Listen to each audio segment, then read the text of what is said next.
Hello.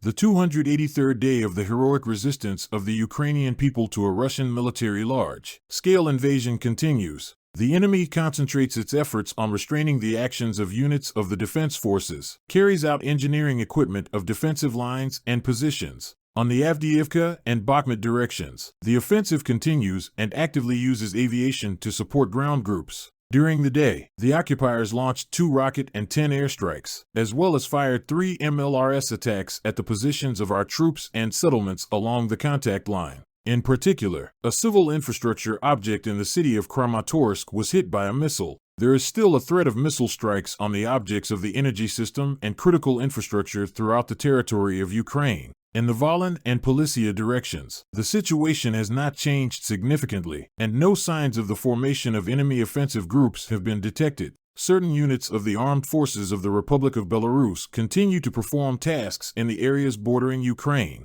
In the Slobozhansky direction, the enemy continues to hold his troops in the border areas of the Belgorod region. Areas of settlements of Odnorobivka, Streleka, Neskiny, Ternova, Staritsa, Ohertseve, Cherniakiv, and Chuhanivka of the Kharkiv Oblast were shelled by artillery of various calibers. The enemy is defending in the Kupiansk and Lyman directions. It carried out shelling from tanks, mortars, barrel and jet artillery in the areas of Sinkivka, Tabaivka, Berestov and Vishnev settlements in the Kharkiv Oblast and Makiivka and Ploshenka in the Luhansk Oblast. In the Bakhmut and Avdiivka areas, the enemy is concentrating its main efforts on conducting offensive actions, trying to improve its tactical position. Areas of the settlements of Serebryanka, Bilohorivka, Yakovlivka, Soldar, Bakhmut, Bila Ora, Kurdyamivka, Opitny, Avdiivka, Vadiane, Nevelsk, Krasnohorivka, Mariinka, and Novomykhailivka in Donetsk Oblast were shelled by tanks, mortars, barrel and jet artillery.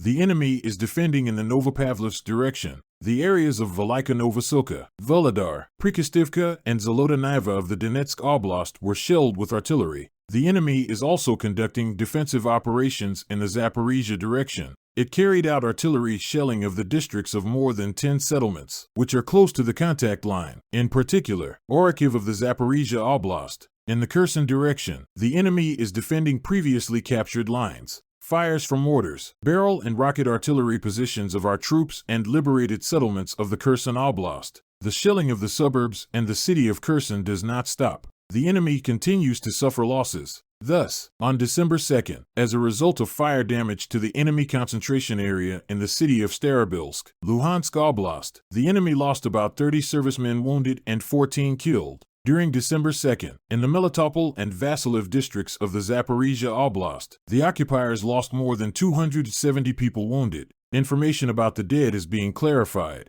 During the current day, the aviation of the defense forces made 13 strikes on the areas of concentration of personnel, weapons, and military equipment, as well as a strike on the position of the anti-aircraft missile complex of the occupiers. Also, an enemy plane was shot down near the settlement of Pidhorod, Donetsk Oblast. Information about its type is being clarified. Units of missile forces and artillery of the defense forces of Ukraine hit 2 control points, an ammunition depot, and 2 areas of concentration of enemy personnel and armament and military techniques. I support the armed forces.